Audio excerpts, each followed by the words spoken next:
আচ্ছা, একটা ড্রেসে আপনারা কমপক্ষে কত ঘন্টা সময় দিয়েছেন? আমি কিন্তু এই ড্রেসটা যেটা দেখতে পাচ্ছেন, সেটা কিন্তু একটানা না হলেও প্রায় আমার ২ দিন তো লেগেই গেছে। এটা একটানা না, কারণ সংসারে তো কিছু কাজ থাকে। তবে বলা যায় যে আমি এটার মধ্যে খুব বেশি সময়গুলো দিয়েছি। প্রায় আমার ২ থেকে ২.৫ দিন লেগেছে এই ড্রেসটা কমপ্লিট করতে।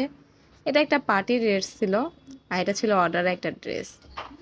তো সেই মোতাবেক ড্রেসটা বানাচ্ছিলাম, আর সে আমাকে একটা কি বলে এটাকে ডিজাইন আর্ট করে দিয়েছিল, বলেছিল যে আমার এই ডিজাইনে লাগবে। তো আমি আমার পুরো 100% চেষ্টা করেছি যে ঠিক তেমনভাবেই দিতে। তো ড্রেসটা করছি, তো ফাইনাল লুকটাও আপনাদের সাথে শেয়ার করব। আর যদি চান আপনারা ডিটেলস ভিডিও যে কিভাবে এই পার্টি ড্রেসটা বানালাম, তাহলে সেইটারও ভিডিও আমি দেব। আপাতত আমি এটা একটা শর্ট বলতে পারেন, মানে ছোট ভিডিও আকারে আপনাদের সামনে তুলে ধরলাম। তো আপনারা যদি চান তাহলে আমি অবশ্যই টিউটোরিয়াল নিয়ে হাজির হব যে এই ড্রেসটা আমি কিভাবে মেক করেছি। আর এই ড্রেসটা কিন্তু একটা বারবি গাউন। ওই বারবি গাউনগুলো যেগুলো হয় না, একটা ফ্লপি টাইপের। তো আমি সেই টাইপের ড্রেসটা বানিয়েছি। আমার কাস্টমার কিন্তু ওইভাবেই চেয়েছে যে বারবি টাইপ একটা থিম রাখতে হবে ড্রেসে। আর বিশেষ করে এই ড্রেসটা বানাতে আমার এত প্যারা নিতে হয়েছে, মানে ২টা দিন পর গিয়ে যখন আমি আয়নায় নিচে চেহারাটা দেখেছি, মানে দেখার মতো ছিল ড্রেসটা। কারণ আমার মনে হয় না আমি সেই ২ দিন ঠিক মতো খাবারও খেতে পেয়েছি টেনশনে, যে ড্রেসটার অর্ডার তো নিলাম, কাস্টমার কি স্যাটিসফাই হবে আমার দ্বারা, আমি কি তেমনভাবেই তাকে ডেলিভারিটা করতে পারবো ড্রেসটা। তো আলহামদুলিল্লাহ আমার কাস্টমার এত পছন্দ করেছে, খুবই পছন্দ করেছে ড্রেসটা। আর সবসময় ভালো তখনই লাগে এত শ্রম দেওয়ার পর, যখন কাস্টমার পছন্দ করে ড্রেসগুলো, যে বলে যে আপু ভালো হয়েছে, ভালো রিভিউ পাই। বিশ্বাস করেন সেই মুহূর্তে, মানে পেমেন্ট পাওয়ার আগে যখন ভালো রিভিউটা পাই না, তখনই আমার সব পরিশ্রমের মানে সাফল্য পেয়ে যাই, শান্তি একটা চলে আসে।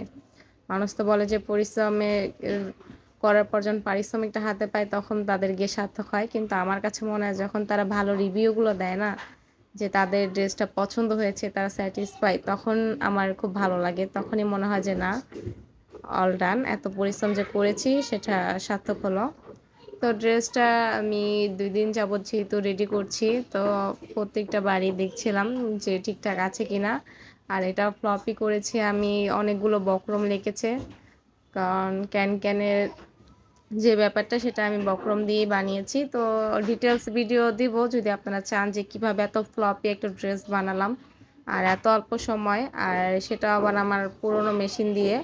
কারণ সব কাপড় কিন্তু এই মেশিনে ধরে না, আর এই যে কাপড়গুলো সেগুলো কিন্তু খুব দামি একটা কাপড়, কারণ এটা খুব দামি একটা ড্রেস বানিয়ে ফেলেছি বলতে পারেন খুব দামি কাপড়গুলো দিয়ে।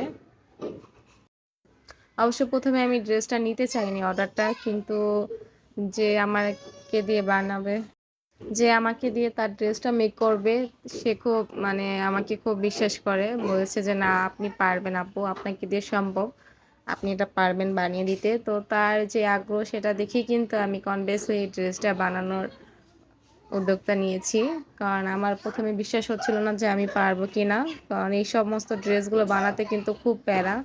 যারা বানায় তারাই জানে। বাচ্চাদেরটা তো যেমন তেমন বানানো যায়, কিন্তু বড়দের ড্রেসগুলো মেক করতে খুব সময় লাগে। আর পুরোনো মেশিন দিয়ে বানাতে তো একটু প্যারাই হয়ে যায়। তো আলহামদুলিল্লাহ বানানো কমপ্লিট হয়েছে, কাস্টমার পছন্দ করেছে। এখন যদি আপনাদের পছন্দ হয়, যদি আপনারা চান যেটা ডিটেলস ভিডিও নিয়ে আমি আপনাদের সামনে হাজির হব, তো অবশ্যই আমাকে কমেন্ট বক্সে জানাবেন। ইনশাআল্লাহ আমি টিউটোরিয়ালটা আপনাদের সাথে শেয়ার করার চেষ্টা করব। আর পুরো ভিডিওটি দেখার জন্য অনেক অনেক ধন্যবাদ।